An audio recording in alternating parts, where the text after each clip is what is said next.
Imagine being 40 years old, standing at the absolute pinnacle of global dominance, and just deciding to throw it all away in a single violent, secretive moment. Yeah, it is wild to think about. Right. I mean, you have the finest education, you walk the halls of the most intimidating empire on earth, and yet you trade a gilded palace for a life on the run in the desert. Welcome to reformed thinking. Today, we are wading into the dust and the blood of Exodus chapter 2, specifically looking at verses 11 through 14. Hmm. On this deep dive, we are looking at a severe, unvarnished collision between human presumption and divine providence in the early life of Moses. It really is a staggering historical narrative because when we examine this text, we uncover a core tension that, it exists in every single human heart. Oh, for sure. We have this relentless instinct to rush the decrees of God. When we see systemic evil or when we experience intense suffering, we naturally reach for carnal weapons to achieve righteous goals. We want a quick fix. Precisely. We want immediate physical solutions to Yeah. supernatural problems. And this specific passage stands as a historical monument to the catastrophic failure of that self-will. I mean, it shows us what happens when human beings presume to execute the holy judgments of God without his explicit command. Yeah, and to really grasp the gravity of Moses' actions, we can't just jump straight to the murder in the sand. We have to establish the environment he was operating in. Right, the context is everything. The pressure cooker of Egypt. I want to spend some time here because we can't analyze his moral failure without first understanding the extreme sociopolitical landscape that shaped his mindset. So let's ground this historically. We are talking about roughly 1446 BC, right? Right. Who is running the board at this point in history?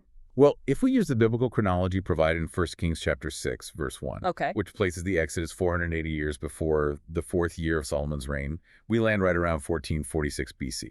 So this places our narrative squarely in the 18th dynasty of the Egyptian New Kingdom. And the pharaoh of the oppression during this specific window is likely Thutmose III. Thutmose the Third. Okay. Yeah, and this is critical context for you, the listener. Mm-hmm. Egypt, at this moment, is not just, a regional player with a decent standing army. It is an undisputed, dominant global superpower. Empire. It is the empire. Yeah. Thutmose III was a brilliant military strategist, an aggressive builder, and he ran a massive, wealthy machine. And the Hebrew people are caught right in the gears of that massive machine. I mean, they aren't just citizens paying high taxes. Not at all, no. The Israelites are subjected to a highly organized economic engine of forced labor. The state views them as highly valuable property. Right. They're being crushed under a calculated, systemic mechanism designed to break their spirits, extract their labor for monumental building projects, and really halt their demographic growth. It's a brutal, totalitarian regime that uses exhaustion and violence as tools of statecraft. Mm-hmm. Okay, but if God is sovereign, why let them suffer for 400 years under a tyrant like Thutmose III in the first place? Because if you are reading this as an outsider, it almost looks like God lost control of the geopolitical board. Did he? That is the essential question. And to answer it, we have to look back at Genesis chapter 15. God enters into a solemn, unilateral covenant with Abraham long before this Egyptian oppression even begins. Right, hundreds of years prior. Yeah, and God explicitly prophesies to Abraham, "Know for certain that your offspring will be sojourners in a land that is not theirs, and will be servants there, and they will be afflicted for 400 years. Wow. So this crushing oppression under the 18th dynasty did not surprise God. It wasn't a failure of his plan. It was a decreed phase of his plan. That's a massive point. It is. The Israelites are a unique national geopolitical entity. They were chosen specifically for the land promises of Canaan and to be the biological messianic lineage. Their bondage was physical and national, and their redemption would require a visible geopolitical deliverance orchestrated entirely by God. Which brings us to the anomaly in this whole system. I like to think of Moses as like an embedded agent who suddenly wakes up to his true allegiance. That's a good way to put it. Think about his status. Acts chapter 7, verse 22 tells us he is 40 years old at this point. So he is at the absolute peak of physical and intellectual maturity. He's been educated in all the military tactics, governance, and philosophical wisdom of the Egyptian empire. He is walking those quiet, incense-filled halls of supreme earthly privilege. Yet, biologically, he is Hebrew. He is of the tribe of Levi. And we know he was nursed and likely given his earliest instruction by his biological mother, Jochebed. Right. She instilled in him the truth of his covenant identity. So he possesses this dual identity. He is a prince of the pagan empire, but he carries the blood of the enslaved covenant people. That creates an unsustainable psychological and spiritual tension. Okay, let's unpack this, because the text gives us a very specific description when Moses makes his fateful decision to leave the safety of the palace and go out to the brick fields. Can you analyze the language used here? Yeah, the Hebrew text is incredibly precise. It uses the phrase "wayegdal," which translates to "he grew up." Okay. Now, in ancient Near Eastern literature, this doesn't mean he simply got taller or reached the age of majority. Wayegdal carries the weight of reaching full legal, political, and social status. Oh, interesting. Yeah, he had achieved the zenith of earthly potential. He was a great man in the eyes of the empire. But the text follows that by saying he made a choice to go out el hijo, which means unto his brethren. Man, that is a staggering shift in allegiance. He is basically giving up the apex of society. It is a total renunciation of worldly privilege. He is rejecting the prestigious title of the son of Pharaoh's daughter. He is actively claiming solidarity with the despised, enslaved people. The author of Hebrews in the New Testament in chapter 11 interprets this as a magnificent act of faith. Right, choosing affliction over the treasures of Egypt. Spot on. Moses esteemed the reproach of the covenant promises greater than the treasures of Egypt. He made a conscious theological alignment. That noble identification is incredible. But that noble intention immediately gets tested by a brutal sensory reality, and this is where we see the causal connection to his catastrophic moral failure. Yes, the rubber meets the road. Right. He goes out to his brethren, and he witnesses an inciting incident. He moves from the pristine, quiet halls of the palace directly into the dusty, sweltering heat of the brick fields. Yeah, and the text says he sees an Egyptian taskmaster smiting a Hebrew. The Hebrew participle used there is maka, which denotes a brutal, life-threatening assault. So it wasn't just a slap? No, he is watching the blood of his own kin being spilled into the dirt by an agent of the state he supposedly represents.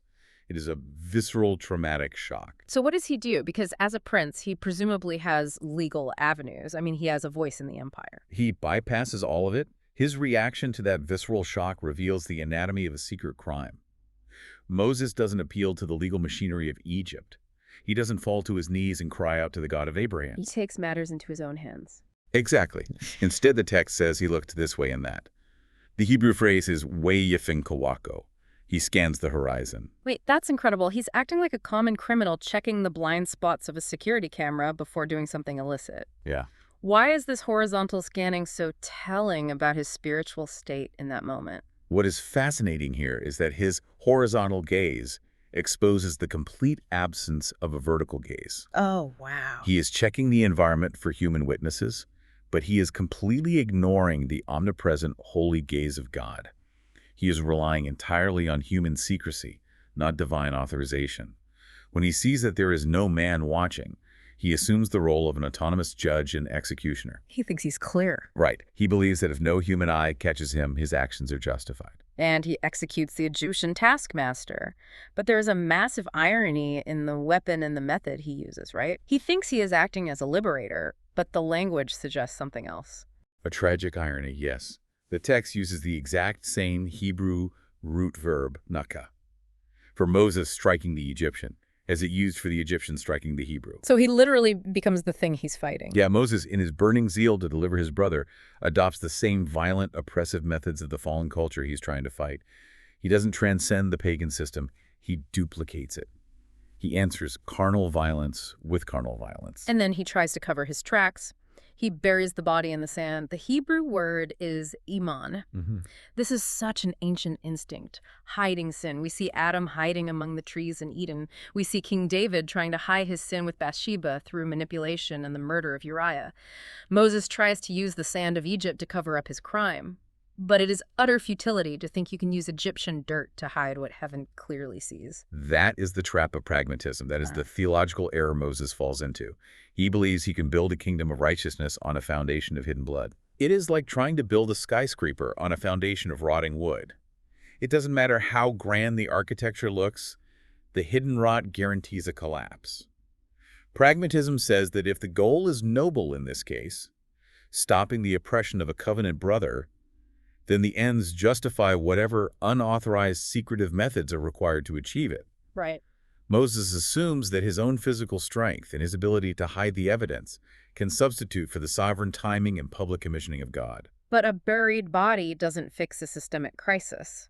And this brings us to a critical causal connection.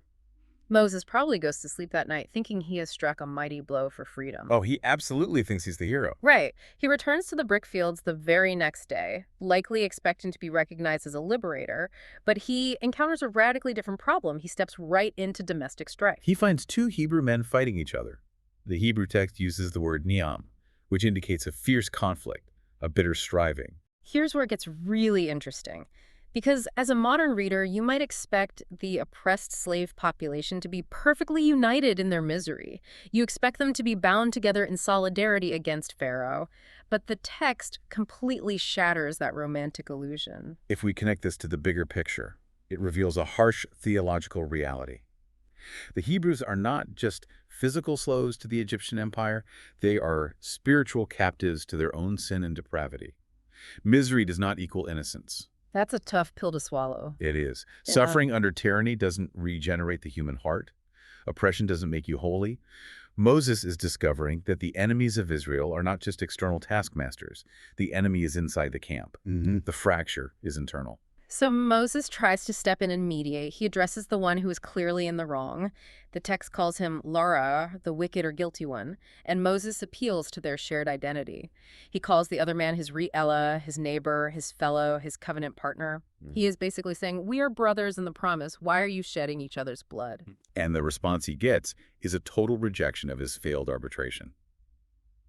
The wrongdoer fires back at him with a devastating question. Who made thee a prince and a judge over us? That response is a lethal strike to Moses' ego. He thinks he is their savior, and they look at him like he is a nuisance. It dismantles his entire operation. Let's break down the legal titles the rebel uses here. He uses the word shor, which means a ruling prince, and shisho, which refers to a legal judge. Okay. Moses had arrogated these specific titles of authority onto himself without any public anointing from God and without any recognition from the people. He was operating on natural influence and physical intimidation, but that can never replace supernatural authorization. He cannot bind the conscience of his brother because he has no divine mandate to do so. And the rebel's question completely unravels Moses' self-constructed identity. It forces a terrifying realization: the secret is out. Because the rebel follows up his question by asking, do you intend to kill me as you killed the Egyptian? The psychological collapse in that moment must have been absolute. Think about it. Moses is a highly trained military elite. He is a prince of the greatest empire on earth. And yet he is instantly reduced to a trembling, paralyzed fugitive by the accusatory words of a single unarmed slave. A single slave just wrecks his entire reality. When human beings operate in the flesh, in their own self-will, the slightest threat of public exposure sends them into total panic. He loses everything in a matter of seconds. His palace, his family, his military rank, and his newly adopted people. He is forced into flight. He runs to the wilderness of Midian. Now, it is easy to read this as a tragic accident, a massive derailment of his life, but from the perspective of our sources, that is not how we should view it, right? Not at all. We must view his flight to Midian through the lens of divine providence. This exposure wasn't an accident. It was a sovereign necessity. God used that rebellious slave and that exposure to strip Moses of his Egyptian self-reliance. This aligns with the theological framework regarding the decrees of God. God from all eternity ordained whatsoever comes to pass. He decreed the redemption of Israel, absolutely, but he also decreed the precise timing of that redemption, and he decreed the necessary crushing preparation of the mediator who would lead them. So God ordained the failure so that the man would be broken enough to be useful.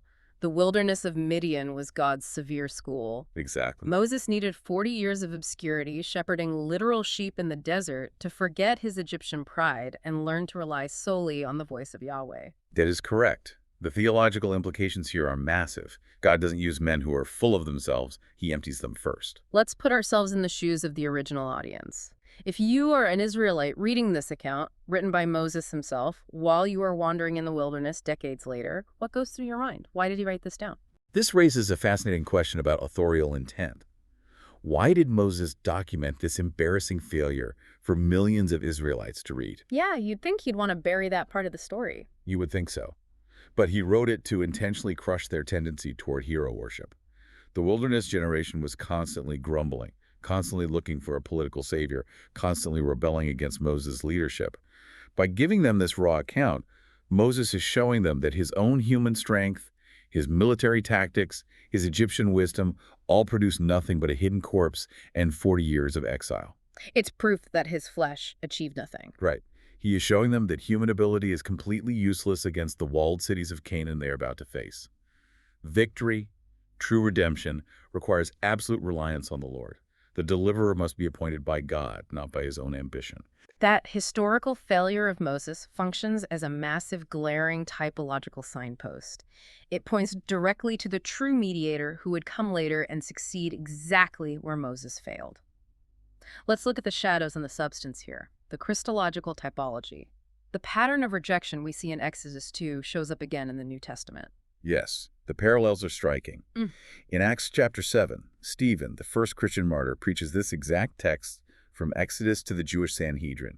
He is standing before the religious leaders of his day, and he uses Moses to convict them. Stephen was fearless. He was. And Stephen points out that just as the Hebrew slaves rejected Moses' attempt at arbitration and deliverance, assuming he had no authority, the religious leaders of the first century rejected Jesus of Nazareth. He came unto his own, and his own received him not. That is John chapter 1, verse 11. It is the exact same dynamic. Precisely. The fallen human heart naturally despises and rebels against God's appointed authority. Moses came to his brethren, and they said, "Who made you a ruler over us?" Christ came to his brethren, the nation of Israel, and they essentially said the same thing. We have no king but Caesar. Right. They cried out, "We have no king but Caesar," and demanded his crucifixion. The shadow of Moses' rejection perfectly outlines the substance of Christ's rejection. But the typology also gives us a brilliant contrast, specifically when we look at the weapons they used, the contrast of the swords. Moses used a literal carnal sword to execute an enemy in secret, and he tried to hide his work in the dirt. But look at Christ in the Garden of Gethsemane, recorded in Matthew 26, verse 52. What is remarkable here is how their methods diverge entirely. When the authorities come to arrest Jesus, Peter draws a physical sword and strikes the servant of the high priest. He cuts off his ear. Right. Peter's repeating Moses' exact pragmatic violent mistake. He's reaching for a carnal weapon to solve a spiritual crisis. And what does Christ do? He rebukes Peter. He tells him to put the sword away. Because the true mediator doesn't deliver his people by shedding the blood of his enemies. He doesn't act like a vigilante in an alleyway. No, he sheds his own blood. And he doesn't do it in secret. He doesn't hide his sacrifice in the sand. Christ is lifted up publicly on a Roman cross, bearing the infinite wrath of God, securing redemption in the broad daylight of history. Moses' carnal sword brought fear and exile. Christ's submission to the Father's decree brought eternal salvation and his exaltation as the true prince and judge. What fascinates me is how the authors of our source material take this ancient story and apply it directly to the modern church. They really do. And they pull absolutely no punches.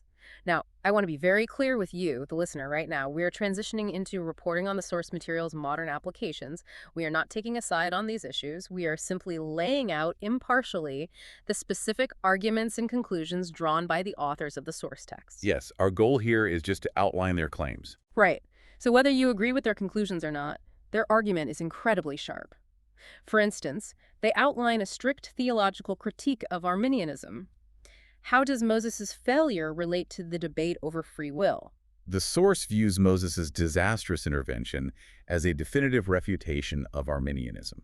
Hold on, for the listener who might not have a seminary degree, what do they mean by Arminianism in this context? Arminianism is the theological view that salvation relies in some part on human free will, natural initiative, or creaturely cooperation with God. The authors argue that Moses demonstrates the futility of human initiative. When man attempts to initiate his own deliverance or assist God through his own energy, he produces nothing but spiritual dead ends and hidden sin. Therefore, the source champions a strictly monergistic view of salvation. Monergistic meaning one working. Yes.